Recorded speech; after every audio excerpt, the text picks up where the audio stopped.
This is the 8th video in our miniature sequence here of English, Spanish, Portuguese, and Arabic at the same time, using the concepts of matricization, language matrix, the idea that you can create infinite conversation with just a few building blocks by mixing, matching the building blocks.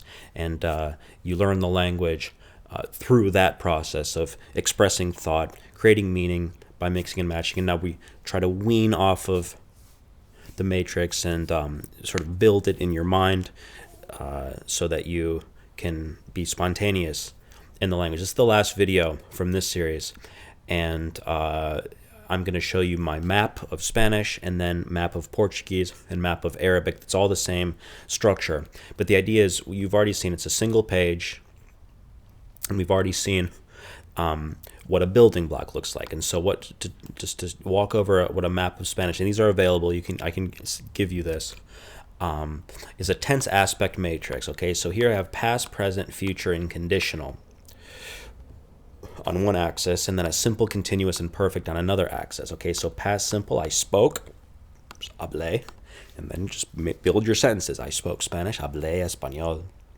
Hablé Portuguese. Present tense simple, I speak. Future, I'm going to speak, I would speak. Okay, continue. I was speaking, I am speaking, I'm going to be speaking, I would be speaking. Perfect, I had spoken, I have spoken, I will have spoken, I would have spoken. And that's your model because you can just insert different verbs for infinite possibilities. Okay, next concept is core verbs, which are your most important verbs: be, have, go, do, like, want, need, have to, be able to, and try to, in past, present, future, and conditional, if applicable, in the first person. So I was, I am, I'm going to be, I had, I have, I will have, I went, I go, I'm going to go, I did, I do, I'm going to do, I liked, so on and so forth.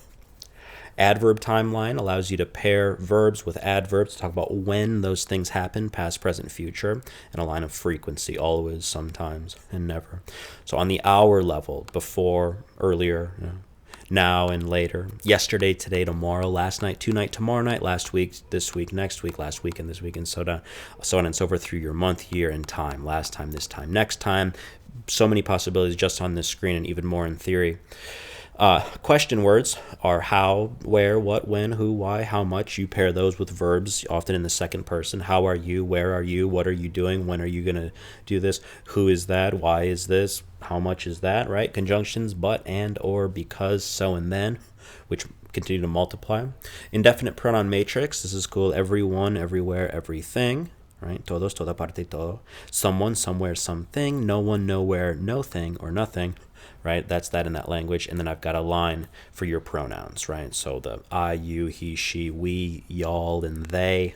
My house is your house, his house, our house, y'all's house, their house, right? Preposition, object pronouns: it's for me, it's with me, it's from me, from you, from him, so on and so forth. And direct and indirect object pronouns like sing me a song, send you a letter, do this, do that, and so on and so forth for your objects. So that's your Spanish map, which is available. Your map of Portuguese is the same structure, just in Portuguese, tons of building blocks that you get to mix and match and use as reference. And then, of course, your map of Arabic. I also have this built in Italian, I think French, and started doing one in Hindi and Syrian Arabic, and that's all available. Just, shoot me a message. That's your map of Arabic, and this has been your 8-lesson, short lessons, miniature course. The idea is that you learn a language by speaking it. You don't learn it first so you can then speak it. You speak it, you begin speaking it so that you can learn it. You learn by doing, in the same way you learn to ride a bike by riding a bike. And the way to begin doing, like training wheels for that bike, is by populating a screen and then populating your mind with building blocks, and understand that you can say so much of what you want to say by mixing and matching building blocks. From there, the point is just begin building your routine and letting your mind make a habit out of the use of that language. And all of that together is going to be what gets you to become conversational in language. And once you become conversational, then you can do anything. You can read, write, analyze grammar if you want, do literature, do poetry, do whatever you need to do. But you should become conversational first. Most language learning methods assume that becoming conversational in the language is this far out goal that happens after all the learning is done, right? Like after you've done all the grammar and memorized all the irregular verbs and the conjugation, all that, then hopefully some day down the line you'll be able to speak the language, become conversational. But that's not natural. If you think about the way that you learned your first language, the way children learn language, the first thing that happens is they become conversational. Children can converse in a language and then learn how to read, then do grammar later. So the natural process to become conversational first. This is meant to make you conversational language, so you learn the language through conversation.